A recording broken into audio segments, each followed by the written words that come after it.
Yung ginawa namin. This is our hot sauce, super hot sauce. Pang-personal pa lang namin to. So, habanero, Carolina Reaper, bell pepper. Wala kaming pinya, ginawa namin ng mansanas. So, nag-iihaw si Wawi, tapos sinawsaw namin dito. Yan.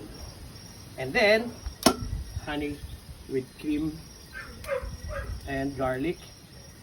So, our first hot sauce in Grace Forest Farm. Super hot sauce to go. Masarap kahit walang manok, pero nilagyan pa rin namin ng manok. Thank you.